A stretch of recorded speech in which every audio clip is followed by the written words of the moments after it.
YouTube. This is, yes, once again, Yankees Eagles Swerve. And since I'm a little late on the NFL and Major League Baseball season, we might as well get into the NBA. NBA hasn't started yet. The Thunder just completed a preseason game against, I think, the Turkish team or something like that. But a quick recap of the off season. We're coming off another Heat championship. We're coming off another LeBron James domination.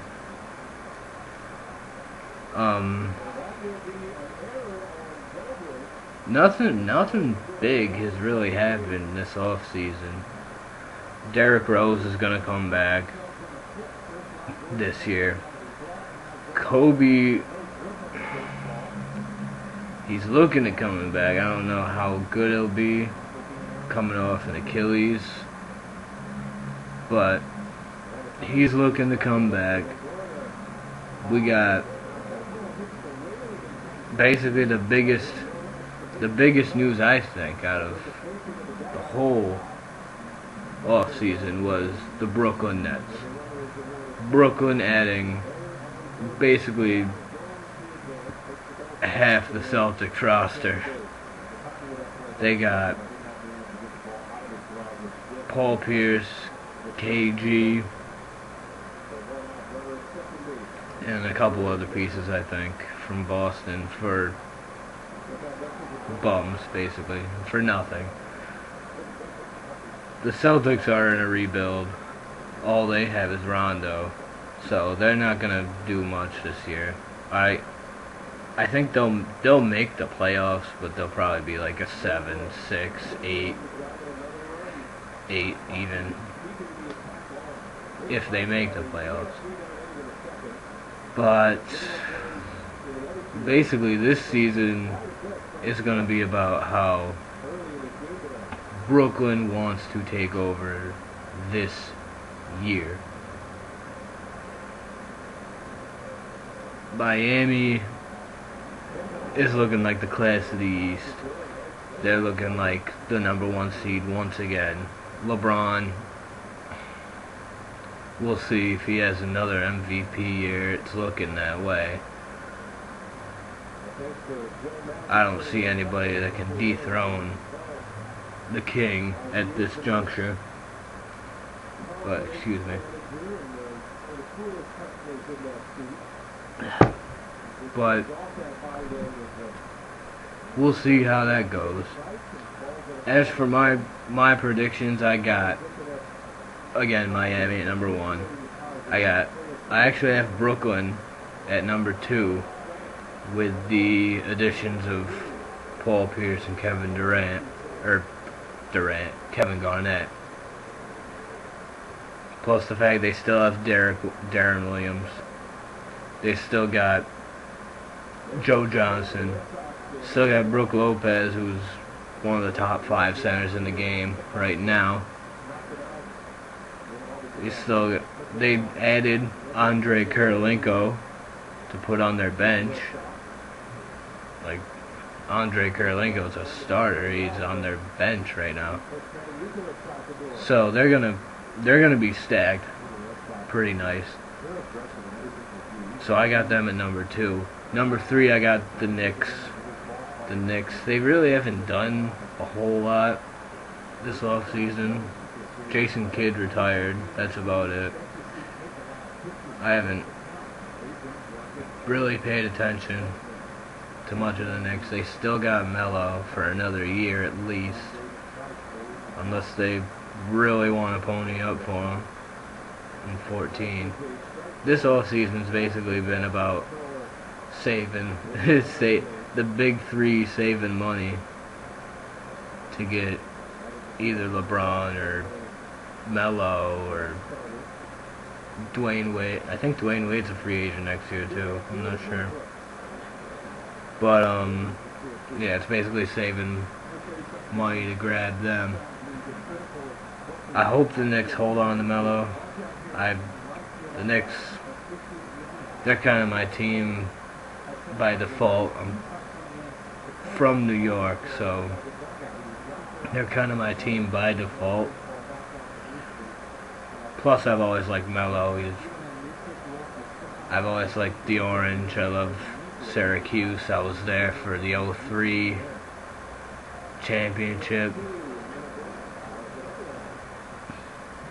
I mean, Melo's a stud. You know, he's just a bona fide top 5 player in this game today. Anyway, back to my picks. Number 4, I got Chicago rolling at number 4. Derrick Rose comes back. They still got Joakim, who basically carried the team last year without Derrick.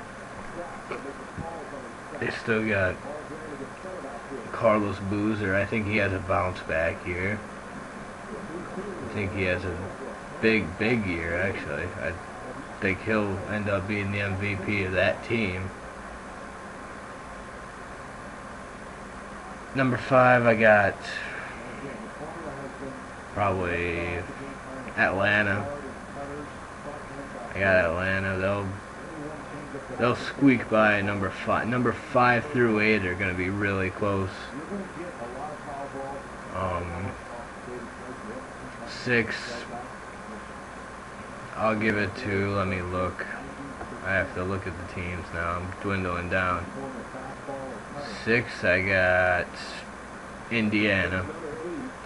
Actually, I got Indiana at 5. I'll put Indiana at 5 and Atlanta at 6. 7, I'll take the Cleveland Cavaliers. I think Kyrie Irving's coming into his own. Dion Waiters will have another good year. Anderson Varejao, they got some players over there. So I'll go ahead and put Cleveland there. And then just by default I'll put Boston at 8. Because they still have one of the top 3 point guards in the game. I don't know if Rondo's going to be back in time. They're talking about him not being back in time for the start of it, but if he is, I got them at 8. Obviously getting bumped out by Miami in the first round, but the West I got West, I'll put OKC at number 1. Even though Westbrook's gonna miss the first couple weeks, I'll put them at number 1 just because of Kevin Durant. Because Kevin Durant,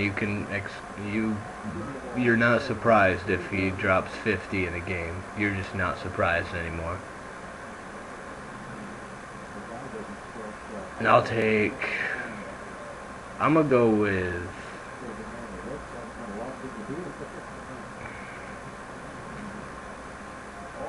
with Houston at number 2. They got the big Dwight Howard deal. They got James Harden rolling in there. Jeremy Lin's a decent point guard. So Houston at number 2. I got the Clips number 3. Y'all know the story about the Clippers. And I got San Antonio taking a fall, number 4.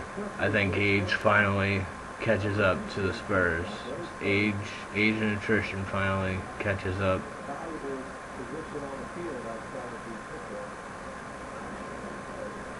Number 5, I got Golden State. Golden State will roll number 5. Just because they live and die by the 3. Steph Curry lives and dies by the 3. And he lives and dies by those ankles too. If he sprains an ankle, like, they'll drop to 6 or 7. But I got what I'd say was at 5. 6, I'll go Memphis. Memphis, they're still pretty good. I got, this is where it gets tough. I got Dallas coming back at number 7. Dirk, I don't think Dirk's done yet. I don't think OJ Mayo will be done yet. If he's still there. I don't even know if he's still there. I don't think he is, but whatever. I'll roll with them. I'll roll with them at number 7. At number 8, I got Denver. Rolling that one out. Denver. I think I heard something about George Karl's not coming back. He was a big part of that Denver team.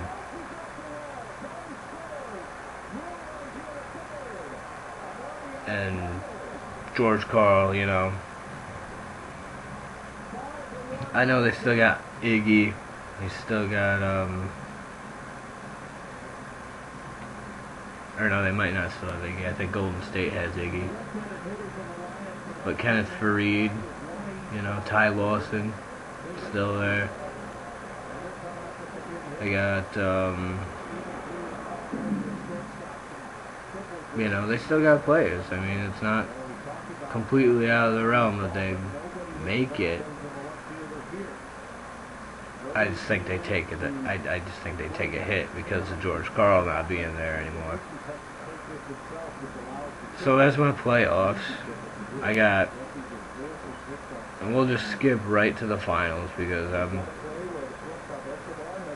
you know, we'll skip right to the finals. I got Miami, obviously making the finals, and I think the Clippers finally make that run. I think the Clippers finally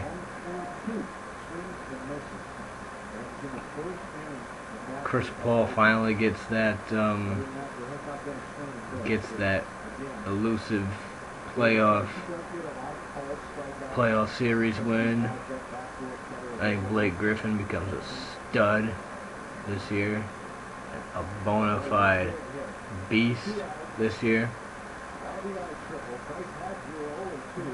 But at the end of the day, it's Miami, it's LeBron, it's Dwayne Wade, it's whatever's left of Chris Bosh. I think LeBron gets a 3rd straight. I think LeBron gets a 3rd straight MVP for the finals. And that's just it. I'm rolling Miami. Who, until proven otherwise, barring injury, who is going to stop LeBron James? Who's gonna stop? Who's gonna do it? Who's gonna do it? But yeah. So that's how the NBA is gonna go, barring any kind of injury. You know, who knows if Derrick Rose is as healthy? He should be. Oh my God, he should be after sitting out the whole fucking year. But who knows if Dwayne Wade's gonna come back? You know, I mean, who knows if LeBron goes down? That changes the whole perception, everything. If LeBron goes down for a year, you kidding me? If he tears a fucking knee, he blows his knee out, that's it. Miami's done now. But barring injury, that's how I got the NBA season going. This has been, yes, Yank Eagle Swerve, my fault, not swag, fuck that, Swerve, peace.